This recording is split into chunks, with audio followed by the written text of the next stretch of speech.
우리 다 같이 찬송가 264장 부르도록 하겠습니다.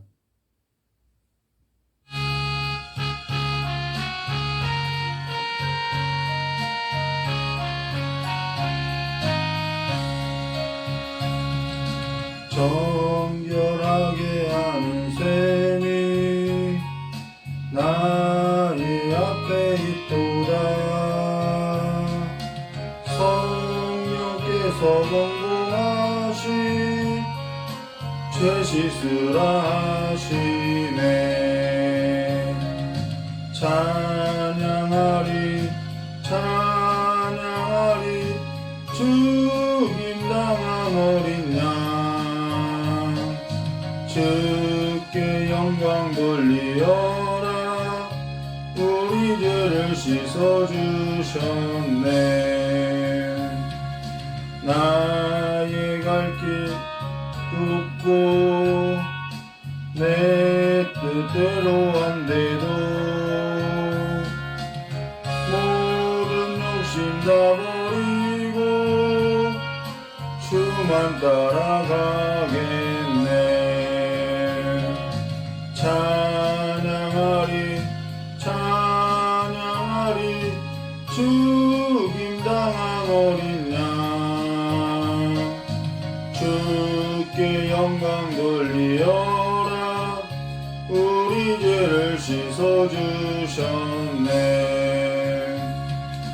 나의 마음 제단 위에 불길같이 타올라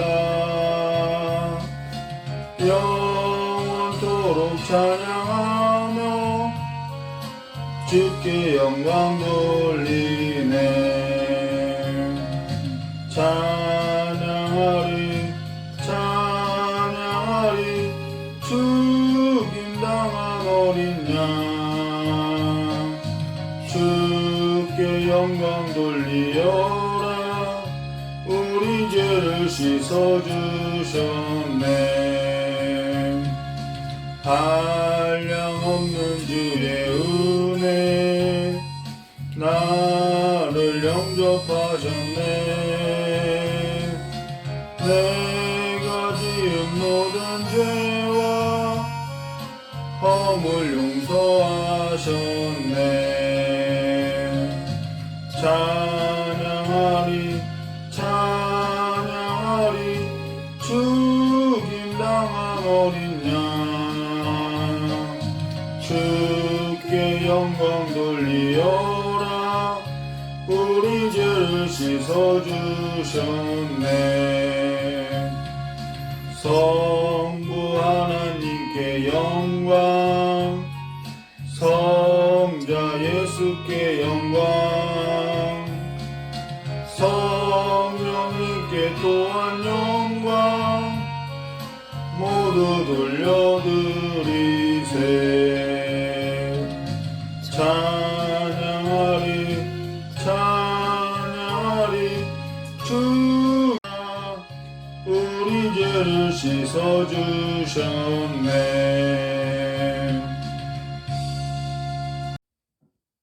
오늘은 출애굽기 20장 14절의 말씀을 보도록 하겠습니다. 출애굽기 20장 14절로 제가 봉독해 드리겠습니다. 간음하지 말라. 오늘 출애굽기 20장 14절의 말씀으로 생명을 지키는 일이라는 제목으로 우리 함께 나누도록 하겠습니다. 피해갈 수 없는 주제이죠. 10가지 계명 중에 간음하지 말라. 어쩌면은 지금 오늘의 현실 가운데서 가장 중요한 부분일 수도 있는데요. 우리 함께 나눠보도록 하겠습니다. 한 주를 쉬고 나서 금요 예배부터 영상을 올렸는데 금요 예배 영상을 올리고 나서 저희 딸에게 아빠가 찬양을 못 불러서 사람들이 이 목사님 진짜 찬양 못 부른다라고 해서 소문이 나지 않을까라고 이야기했더니 옆에 있는 제 아내가 조회수는 올라가겠네라고 했는데요. 그로 인해서 한참 웃었는데요. 저도 저의 노래 실력이 좋지 않은 걸 알기 때문에 정 듣기 어려운 분들은 각자 자유롭게 예배 순서를 정하고 찬양도 부르고 기도도 하고 말씀도 보고 예수 그리스도께서 우리에게 가르쳐 주신 기도로 각자 예배를 있는 곳에서 드리면 될 것입니다. 자, 그러면요, 오늘 우리가 함께 나누게 될 하나님 말씀 출애굽기 20장 14절로 간음하지 말라라는 것을 함께 보도록 하겠습니다. 그러면 우리가 간음하지 말라라는 것을 볼 때 가장 먼저 떠오르는 것이 무엇이냐면요, 성적인 타락, 그렇게 생각한다라는 것입니다. 근데 사실 간음하지 말라라는 것은 성적인 타락에 관하여 1차적인 목적이 있는 것이 아니라 결혼이라고 하는 부부 관계 안에서 목적을 두고 이야기하고 있다는 것입니다. 다시 말하면은 성경에서 간음하지 말라고 한 것은 단지 성적인 타락의 1차적인 목적을 두고 하는 말이 아니라 결혼이라고 하는 부부 관계 안에서 전제를 두고 간음하지 말라고 이야기하고 있다는 것입니다. 그러면서 결혼이라는 것을 전제하고 있다는 것이지요. 그래서 결혼이라고 하는 제도 속에서 부부관계에 있어서 성이라고 하는 것은 분리해서 생각할 수 없다는 것입니다. 근데 사실 지금은 성과 관련하여서 결혼이라고 하는 제도 속에서 부부관계와 별개로 분리해서 우리가 성을 생각하고 있는데요. 이 성이라는 것은 결혼과 부부의 관계와 별개로 분리해서 생각할 수 있는 문제가 아닌데도 불구하고 오늘날에는 분리해서 이렇게 생각하는 것으로서 성과 관련된 문제가 너무나도 심각할 수준에 이르게 되었다는 것입니다. 그로 인해서 그 처벌하는 수위마저도 점점 목소리를 높이고 있는 것을 볼 수 있다는 것이죠. 근데 다시 한번 강조하는 것은 성경에 간음하지 말라라는 것은 결혼과 분리하여서 별개로 볼 수 없다라는 것입니다. 무슨 뜻이냐 하면요, 지금 성과 관련해서 결혼과 별개로 분리해서 생각하는 것으로서 결혼이라고 하는 울타리 밖에서도 이 성의 관계가 이루어지고 있다는 것이죠. 근데 성이라고 하는 것은 창세기 22장 18절과 25절에 하나님께서 첫사람 아담을 지으시고 그를 돕는 배필이 없어 그를 깊이 잠들게 하시고 그 갈비뼈 하나를 취하여 여자를 만드셨다는 것입니다. 그러고 나서 그를 아담에게로 이끌어 갔을 때 23절에 아담이 이르되 이는 내 뼈 중에 뼈요 살 중에 살이라 이것을 남자에게서 취하였은즉 여자라 부르리라 하리라 라고 이야기하고 나서요, 이어서 말씀을 보면요, 이러므로 남자가 부모를 떠나 그의 아내와 합하여 둘이 한 몸을 이룰지어다 라고 한 것으로서 남자가 부모를 떠나서 그의 아내와 라고 이야기한 것은 뭘 전제로 이야기하냐면 혼인을 전제하고 있다는 것입니다. 그래서 여기서 그의 아내라고 표현하고 있다는 것이죠. 그러고 나서 합하여 둘이 한 몸을 이룰지니라 라는 것은 성과 관련된 말을 하는 것으로서 이는 육적인 관계 또한 포함하고 있다는 것입니다. 그래서 혼인을 통하여서 부부 관계를 떠난 육적인 관계는 사실상 안 된다라는 것을 말해주고 있다는 것이죠. 근데 이로 인해서 이와 같이 말을 하면은 세상은 뭐라고 하느냐 하면은 그거는 옛날 이야기라고 조선시대 이야기라고 이야기하고 있다는 것입니다. 이 세상이 뭐라고 하든지 그 말은 세상이 하는 말이고 하나님을 믿는다고 하는 하나님의 자녀는 하나님의 말씀을 들어야 한다는 것입니다. 오늘 성경은 결혼에 있어서 남자와 여자가 합하는 것을 결혼이라고 정의하고 있는 것으로서 한 사람과 또 다른 한 사람이 합하는 것을 결혼이라고 정의하고 있지 않다는 것입니다. 그래서 결혼과 성은 굉장히 분리해서 생각할 수 없다는 것이죠. 그러고 둘이 한 몸을 이룰지어다 라고 하는 것은 육체적인 관계를 말하는 것으로서 이는 두 가지를 말하고 있는데요. 하나는 부부관계를 떠나 육체적 관계는 안 된다는 것이 성경의 원칙이라는 것입니다. 그러하다면 부부 전에도 안 된다는 것이고 부부 바깥에서 이루어지는 것도 안 된다는 것이죠. 근데 요즘은 이러한 말을 하면 보수적이다, 율법적이다, 좀 저속한 말이지만요, 꼴통이다. 요즘 세상에 누가 그런 생각을 하느냐, 누가 그런 말을 하느냐, 그런 사람이 어디 있냐, 그런 사람을 어디서 찾아볼 수 있느냐, 지금이 무슨 조선시대냐, 그러면 연애를 할 때 어디까지 허락하느냐라는 말을 하고 있다는 것입니다.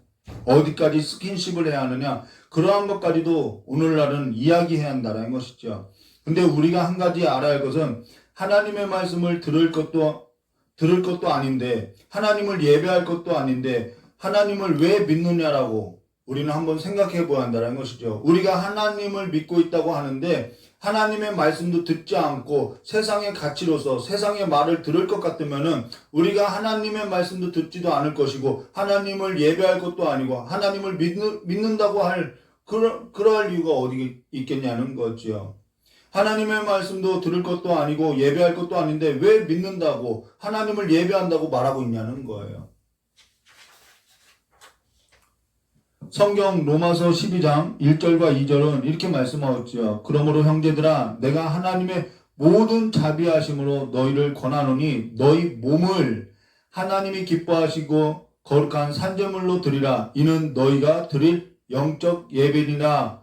너희는 이 세대를 본받지 말고 오직 마음을 새롭게 변화를 받아 하나님의 선하시고 기뻐하시고 온전하신 뜻이 무엇인지 분별하도록 하라라는 말로서 우리가 듣지 않을 것인데 이 세상의 말을 듣고 살 것인데 하나님을 뭐하러 예배하냐는 거예요. 우리는 하나님을 예배하고자 한다고 하면은 우리의 몸을 하나님이 기뻐하는 거룩한 산제로 드리는 것이 마땅하다라는 것입니다. 자, 그러면요. 또 하나님을 믿을 것이면은 우리가 뭘 믿겠냐는 거죠. 목사는 이 시대에 관하여서 이 세대가 하는 말을 하는 것이 아니라 성경을 가지고 하나님의 말씀을 하나님을 믿는다고 하고 하나님께 속하여 있다고 하는 성도에게 하나님의 말씀, 그 성경 말씀을 가르치고 전하는 것이 목사라는 것입니다. 사실 우리가 성경 말씀에 있어서 걸림이 되는 것은요, 우리가 받아들이지 못하는 것은 성경이 틀려서가 아니라 성경이 예전에 아주 오래전의 이야기가 아니라 이야기여서가 아니라 우리 안에 너무나도 무분별하게 영상 매체나 그러한 세속의 가치로 인해서 들을 준비가 되어 있지 않고 그러한 것으로 인해서 영향을 받았기 때문에 그러한 말이 요즘 시대는 그렇지 않다라고 걸림이 되고 있다라는 것입니다. 지금 우리가 듣고 있는 소식을 보면요. 성과 관련된 범죄의 그 시작을 보면 모든 것이 보는 것과 동의어로 영상 매체와 관련되지 않은 것이 하나도 없더라는 거죠. 전에 한국 사회에 있어서 애인을 만드는 것이 하나의 훈장으로 생각했던 적이 있었는데 그때 애인이 없으면 마치 불쌍한 사람처럼 보았던 시선들이 있었다라는 것입니다. 당시에 왜 그러한 영향을 받았냐면은 당시에 내연녀를 둔 불륜을 사랑으로서 반영한 적이 있었다라는 거예요. 그러면서 가정주부는 집안에서 일만 하는 불쌍한 여자로 만들어졌고 마치 자신이 그러한 여자로서 자신도 투영되어서 애인을 만들지 못하면은 마치 자기는 불쌍한 여자처럼 생각하고 애인을 만드는 것을 마치 훈장처럼 자랑인 것처럼 이야기하고 있었던 적이 있었다는 것입니다. 정상이 비정상이 되고 비정상이 정상인 줄 알고 그때 당시 유행어가 무엇이었냐면은 불륜도 사랑이라고 말을 했다라는 것이죠. 근데 성경은 세상과 달리 불륜도 사랑이라고 말하지 않고 불륜은 간음이라고 말하고 있다는 것입니다.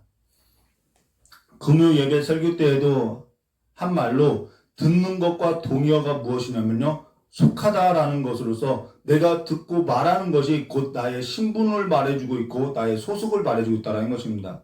그런 의미에서 오늘 우리가 귀를 열고 이 말씀을 청종해야 할 것을 말해주고 있다는 것이죠. 그러면 우리가 다시 한번 귀를 열고 레위기서 20장 10절과 21절의 말씀을 함께 보도록 하겠습니다. 제가 봉독하 들어가겠습니다.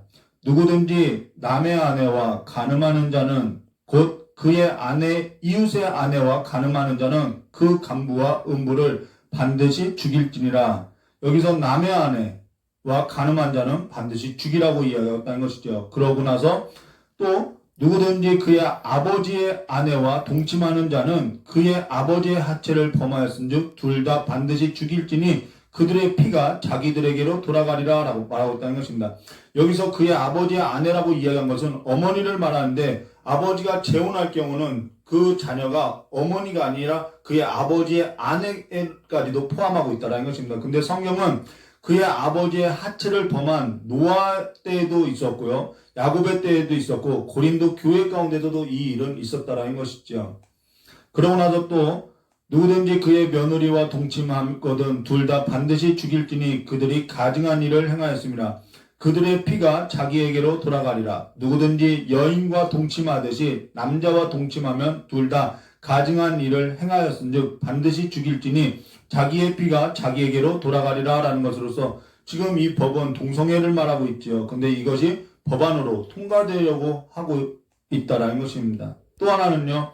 누구든지 아내와 자기 장모를 함께 데리고 살면 악행인즉 그와 그들이 함께 불사를 지니 이는 너희 중에 악행이 없게 하려 함이니라. 남자가 짐승과 규합하면 반드시 죽이고 너희는 그 짐승도 죽일 것이며 여자가 짐승에게 가까이하여 규합하면 너는 여자와 짐승을 죽이되 그들을 반드시 죽일지니 그들의 피가 자기들에게 돌아가리라 라고 이야기하고 있다는 것입니다. 사실 이러한 말을 하는 것은요. 예전에 이런 말이 있었던 것으로서 낙타와 관계하지 않으면 말을 하지 말라라는 말로서 순례의 과정 가운데서 실제로 그러한 사례들이 있었다라고 이야기하고 있다라는 거예요. 자, 그러고요. 누구든지 그의 자매 곧 그의 아버지의 딸이나 그의 어머니의 딸을 데려다가 그 여자의 하체를 보고 여자는 그 남자의 하체를 보면 부끄러운 일이라 그들의 민족 앞에서 그들을 끊어질지니 그가 자기의 자매의 하체를 범하였은즉 그가 그의 죄를 담당하리라. 누구든지 월경 중에 여인과 동침하여 그의 하체를 범하면 남자는 그 여인의 근원을 드러내고 여인은 자기의 피 근원을 드러내었은즉 둘 다 백성 중에서 끊어지리라 라고 이야기하는데 다윗은 이 밧세바가 이 기간일 때 기다렸다가 범죄할 만큼 그 다윗의 그 밧세바를 범한 그 일은 죄가 얼마만큼 집요한지 정욕이라는 것이 얼마나 집요한 건지 말해주겠다라는 것입니다. 자, 그러고 나서요. 내 이모나 고모의 하체를 범하지 말지니 이는 살부치의 하체인즉 그들이 그들의 죄를 담당하리라. 누구든지 그의 숙부와 동침하면 그의 숙부의 하체를 범하였으니 그들은 그들의 죄를 담당하여 자식이 없이 죽으리라. 누구든지 그의 형제의 아내를 데려다가 살면 더러운 일이라. 그가 그의 형제의 하체를 범함이니 그들에게 자식이 없으리라 라고 이야기하고 있죠. 그러고 나서 뭐라고 이야기하냐면요. 너희는 나의 모든 규례와 법들을 지켜 행하라. 그리하여야 내가 너희를 인도하여 거주하게 하는 땅 하나님의 유업을 말하죠. 그 하나님의 유업이 너희를 토하지 아니하리라 라고 말하고 있다는 것입니다. 이 간음의 문제는 하나님의 유업을 지키는 생명과 같은 문제임을 말해줬다는 것입니다. 여기서 이해가 안 되는 문장은 하나도 없을 거라는 거예요. 근데 이는 고대 사회부터 이러한 일이 있었던 것으로서 한 가지 성경에서 말하고 있는 공통점이 무엇이냐면 반드시 죽일지어다 라고 말하고 있다는 것입니다. 시대가 아무리 변하여도 사람의 죄의 본성은 바뀌지 아니한 것으로서 죽어야 할 것을 말해주고 있다는 것이죠. 근데 성경에서 반드시 죽일지니라 라고 한 것은 몇 가지가 있는데요. 그것 중에 하나가 뭐냐면은 우상숭배에 있어서 반드시 죽이라고 이야기하고 다른 하나는 살인한 자는 반드시 죽이라고 이야기하고 또 하나는 간음한 자도 반드시 죽이라고 말하고 있다는 것입니다. 이 세 가지는 반드시 죽이라고 이야기하고 있다는 거예요. 근데 반드시 죽일지라라고 하는 이 말은요. 다르게 말하면은 하나님께 온전히 바쳐라 라는 뜻으로서 생명을 걸고 지키라는 말을 하고 있다는 것입니다. 생명을 걸고 지켜내야 할 것을 말해주고 있다는 거예요. 세상이 다 뭐라고 하든 교회는 이것을 생명으로 여기고 생명을 걸고 지켜야 할 일임을 말해주고 있다는 것입니다. 세상은 흘러가도 교회만큼은 이것을 하나님이 주신 기업으로 생각하고 지켜야 할 것을 말해주고 있다는 것이죠. 그러면서 너희는 나의 모든 규례와 법들을 지켜 행하라. 그리하여야 내가 너희를 인도하여 거주하게 하는 땅이 하나님의 유업이 너희를 토하여내지 아니한다고 하나님의 유업을 상속받는 생명을 상속받는 일임을 말해주고 있다는 것입니다. 한 주 동안 쉬면서 이 설교에 있어서 계속 묵상을 하게 되는데요. 간음을 생각하면서 간음하지 말라고 한 뜻이 뭘까 묵상하다가 성령께서 저에게 있어서 깨닫는 마음을 주신 것으로서 그 깨닫는 마음이 뭐냐면은 하나님께서 내게 주신 하나님의 유업이 가정이더라는 거예요. 결혼이라고 하는 제도 안에서 한 여자와 합하여서 한 몸을 이루고 하나님께서 부부의 관계 안에서만 허락해 주신 그 성을 통하여서 하나님께서 허락하신 자녀의 복을 태의 열매를 얻게 하시고 그 가운데서 복을 얻게 하시고 있었다라는 것입니다. 간음이라고 하는 것은 결혼과 별개로 분리해서 성적인 타락의 문제로만 접근할 것이 아니라 결혼 전에 이루어지는 여러 가지 문제들이나 결혼 바깥에서 이루어지는 여러 가지 문제들로 인해서 무너지고 있는 붕괴음을 막을 수 있는 일임을 말해주고 있고, 하나님께서 우리에게 주신 유업을 생명을 걸고 지킬 수 있는 일이 바로 이 일임을 말해주고 있다는 것이죠. 이는 생명을 지켜내야 하는 것으로서 생명을 걸고 지켜내야 하는 삶의 예배임을 말해주고 있다는 것입니다. 간음하지 말라는 것은 단지 성적인 타락의 문제를 접근하는 것이 아니라 하나님과의 관계이고, 하나님과의 그 관계 안에서 이루어진 결혼이라는 제도 안에서 하나님께서 행하시고자 하는 하나님의 유업을 파괴하는 일임을 말해주고 있다는 것이죠. 간음은 하나님을 예배하는 삶을 파괴하는 무서운 죄의 힘을 보여주고 있는 것으로서 그리스도의 몸을 무너뜨리는 죄의 세력이며, 그리스도의 몸으로 한 지체로서 자기 자신을 무너뜨리고 더 나아가 자기 자신과 관계하고 있는 부모와 또한 자녀와 또한 이 사회 공동체를 무너뜨리는 파괴의 힘을 갖고 있는 것이 바로 간음이라는 죄라는 것입니다. 근데도 그 죄가 어떠한 통로로 들어오느냐 하면은 보는 것으로서 들어오고 있음을 말해주고 있다는 거예요. 앞서 TV에서도 잠깐 드라마를 언급했는데요. 이거는 극히 빙상의 일각으로서 모든 문화 안에 숨겨져 있음을 말해주고 있다는 것입니다. 그로 인해서 간음하지 말라라고 하는 것과 동의어로서 마태복음 5장 27절과 30절은 이렇게 말씀하고 있죠. 또 간음하지 말라 하였다는 것을 너희가 들었으나 나는 너에게 이르노니 음흉을 품고 뭐하는 자? 여자를 보는 자마다 마음에 이미 간음하였으니라. 만일 내 오른눈이 너를 실족하게 하거든 빼어내버리라. 내 백체 중 하나가 없어지고 온 몸이 지옥에 던져지지 않는 것이 유익하니라.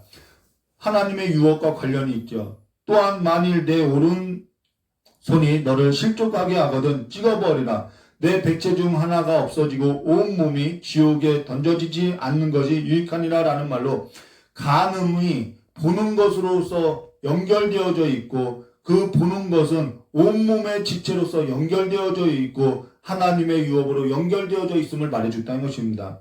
내 오른눈이 너를 실족게 하거든 빼어내버리라. 내 백체 중 하나가 없어지고 온몸이 지옥불에 던져지지 않는 것이 유익하다라고 성경은 말하고 있는 것으로서, 우리가 앞서 서두에 보았던 것처럼 로마서 12장 1절과 2절에 그러므로 형제들아 내가 하나님의 모든 자비하심으로 너희를 권하노니 너희 몸을 하나님이 기뻐하시는 거룩한 산제자로 드리라. 이는 너희가 드릴 영적 예배니라. 너희는 이 세대를 본받지 말고 오직 마음을 새롭게 변화를 받아 하나님이 선하시고 기뻐하시고 온전하신 뜻이 무엇인지 분별하도록 하라라는 말로서 말해주고 있다는 것입니다. 오늘날 우리가 보는 것으로서 너무나도 많은 영향을 받고 있죠. 근데 여기서 너희 몸을이라고 말하고 있다는 것입니다. 우리가 눈으로 보는 것으로서 우리의 몸을 분별하지 못하고 하나님을 예배하는 삶으로서 사는 것이 아니라 무너뜨리고 몸을 던지고 살아가는 삶으로서 하나님의 유업을 보지도 못하고 하나님의 유업을 또한 얻지 못하고 살아가는 삶으로서 경고의 의미, 붕괴의 의미 들려지고 있다는 거예요. 그러면 오늘 로마서 12장 1절과 2절에 그러므로 형제들아 내가 하나님의 모든 자비하심으로 너희를 권하노니 라고 한 하나님의 모든 자비하심과 또한 간음하지 말라는 것과 너희 몸을이라고 하는 것과 있어서 어떠한 상관관계가 있는지 우리가 함께 보고 오늘 설교 마치도록 하겠습니다. 마태복음 1장 18절의 말씀을 보시면은 예수 그리스도의 나심은 이러하니라. 그의 어머니 마리아가 요셉과 정혼하고 동거하기 전에 성령으로 잉태된 것이 나타났더니 라는 말로서 이들은 정혼한 관계로서 사실상 혼인한 부부의 관계라는 것입니다. 근데 유대인의 결혼은 우리와 달리 정혼을 하고 나서 1년이라는 기간 동안 서로 떨어져서 지내는 것으로서 동침할 수 없다라는 것입니다. 근데 그 1년이라는 기간 동안에 신랑은 신부를 위하여서 함께 살 처수를 예비하고자 아버지의 권한 아래서 집을 마련하고 있다라는 거예요. 근데 그 기간에 마리아가 아기를 갖게 된 것으로서 이 일은 율법에 의하여 반드시 죽어야 한다는 것입니다. 근데 성경은 마태복음 1장 19절 말씀에 그의 남편 요셉은 의로운 사람이라 그를 드러내지 아니하고 가만히 끊고자 하여라고 말한 것으로서 그가 드러내지 아니하고 가만히 끊고자 하였는데 그 일에 있어서 요셉을 뭐라고 이야기하냐면은 의로운 사람이라고 말하고 있다는 것입니다. 그러하다고 하면은 여기서 말하는 의라는 것은 율법을 행하는 것으로서 의롭다라고 말하는 것이 아니라 자비를 베푸는 것으로서 의롭다라는 뜻이라는 것이죠. 그러면서 그때 마태복음 1장 20절에 이러한 말을 하고 있죠. 그 일을 생각할 때 주의 사자가 현몽하여 이르되 다윗의 자손 요셉아 내 아내 마리아를 데려오기를 무서워하지 말라. 그에게 잉태된 자는 성령으로 된 것이라 라는 것으로서 요셉을 부를 때 뭐라고 부르냐면 다윗의 자손 요셉아라고 부르고 있는 것으로서 성령으로 잉태된 자는 다윗의 자손으로 오실 메시아 곧 그리스도를 말하는 것으로서 그리스도가 나실 것을 말해주겠다는 것입니다. 근데 그의 나심은 요셉의 아내 마리아의 몸을 통해서 이 땅으로 나오게 될 것인데 율법으로서는 죽고 자비로서 사는 죄의 몸을 입고서 이 땅으로 둘째 아담으로서 오시고 그는 깊은 잠에 드는 것으로서 곧 십자가의 대속의 사건으로 말미암아 그를 위한 그의 아내가 예비될 것을 말해주겠다는 것입니다. 그러하다면 그리스도의 그 구속으로 말미암아 그의 아내가 된 성도에게 있어서 가장 중요한 덕목이 무엇이냐면 정결함이라는 거죠.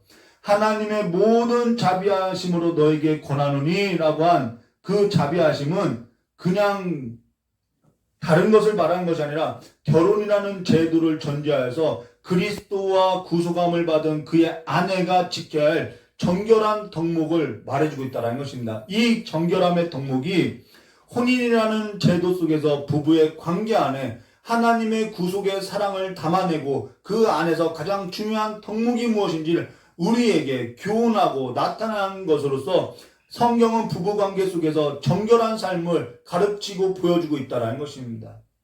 아직도 시대에 뒤떨어진 말이 아니라 아직도 시대에 떨어진 말이라고 생각한다면 하나님의 모든 자비하심으로써 우리에게 혼인이라고 하는 하나님의 구속의 사랑이 무엇인지 하나님께서 말씀하시고자 하는 것이 무엇인지 하나님께서 이상적으로 꿈꾸는 하나님의 나라가 무엇인지 하나님의 유업인지 모르고 있다라는 거예요. 시편 127편 1절과 5절 말씀을 보면 이런 말씀이 있죠. 여호와께서 집을 세우지 아니하면 세우는 자의 수고가 헛되며 여호와께서 성을 지키지 아니하면 파수꾼에 깨어있음이 헛되도다. 너희가 일찍이 일어나고 늦게 누우며 수구의 떡을 먹음이 헛되도다. 그러므로 여호와께서 사랑하는 자에게 잠을 주시는도다라는 것으로서 여호와께서 사랑하는 자에게 잠을 주신다라는 말은 곧 이는 내 사랑하는 아들이요 내 기뻐하는 자라는 말로서 그리스도의 죽음을 예언한 시임을 말해주겠다는 것입니다. 그러고 나서 하는 말이 무엇이냐면요. 이어서 보라 자식들은 여호와의 기업이요 태의 열매는 그의 상급이로다. 젊은 자의 자식은 장사의 수중의 화살 같으니 이것이 그들의 화살통에 가득한 자는 복되도다. 그들이 성문에서 그들의 원수와 담판할 때에 수치를 당하지 아니하리라 라고 한 것으로서 자녀의 복을 말해주고 있고 성문을 지키고 성을 지키고 집을 지키고 하나님의 유업을 지키는 것은 우리의 수고로 되는 것이 아니라 예수 그리스도의 그 구속의 자비하심으로 말미암아 이루어지고 있음을 말해줬다는 것입니다. 우리가 하나님의 자비하심 가운데 이루어진 삶이라고 하면은 우리가 우리의 삶에 있어서 이제는 악목의 정욕에 우리의 삶에 기초해서 살아간 것이 아니라 그리스도의 구속의 사랑으로서 하나님의 모든 자비하심으로써 이 삶을 지켜내고 살아가야 할 것을 말해주고 있다는 거예요. 그래서 로마서 12장 1절과 2절에 그러므로 형제들아 내가 하나님의 모든 자비하심으로 너희를 권하노니 라고 이야기하고 있다는 것이죠. 우리가 우리의 안목의 정욕을 가지고 우리의 수고로서 이길 수 있느냐? 이길 수 없다라는 것입니다. 그러나 그리스도의 구속의 사랑 곧 하나님의 모든 자비하심으로 지킬 수 있음을 말해주고 있다는 것이죠.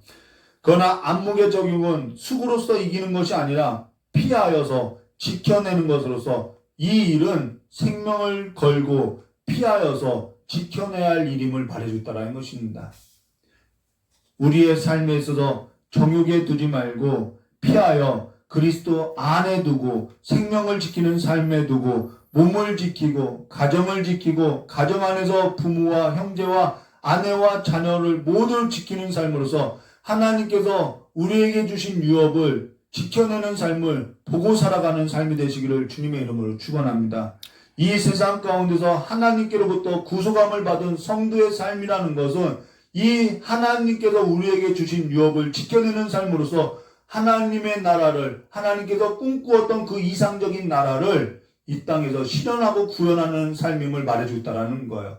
세상이 어찌 말하든 하나님의 모든 자비하심으로 권하노니, 여러분 이 세대를 본받지 말고 하나님을 예배하는, 하나님의 유업을 생명으로서 걸고 지키는, 이 정욕을 피하여 지켜나가는 성도의 삶이 되시기를 주님의 이름으로 축원합니다. 다 같이 우리 주어진 말씀 붙잡고 잠깐 기도하도록 하겠습니다. 참 좋으신 하나님 아버지, 하나님께서 하나님의 구속의 사랑과 하나님의 모든 자비하심을 결혼이라고 하는 부부의 관계 안에서만 허락하셨사오니, 이제는 그 결혼이라는 제도 가운데 부부 안에서 이루어지는 그 사랑 가운데서 하나님의 유업을 지키고 살아갈 수 있도록 주님께서 역사하여 주시었고, 결혼 전이나 부부 바깥에서 이루어지는 모든 간음의 행동들이 이제는 그 일로 인해서 하나님께서 꿈꾸는 그 이상의 가정이 무너지는 일이 없고 이 사회가 무너지는 일이 없도록 보호하여 주시었고, 가정을 지켜주시고 집안을 지켜주시고 성읍을 지켜주시길 간절히 원하오며 귀하고 계신 예수님의 이름으로 축복하며 기도드리옵나이다. 우리 찬송가 435장 나의 영원하신 기업 부르신 후에 각자 기도하시고, 또한 가정에서 예배를 드릴 때 예수님께서 가르쳐 주신 기도로서 예배를 드리시길 바랍니다.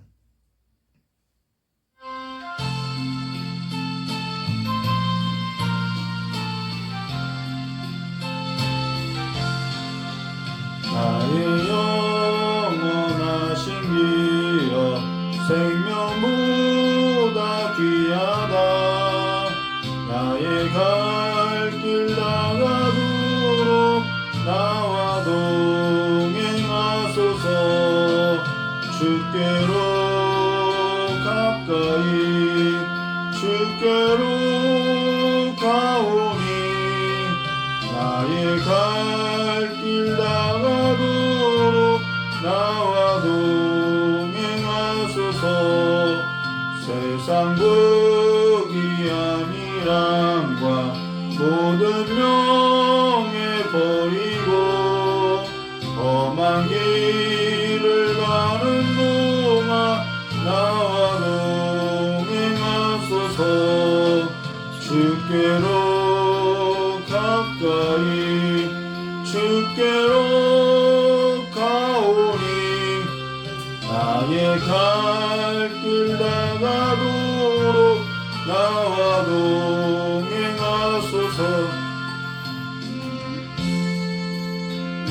나가며 험한 바다 건너서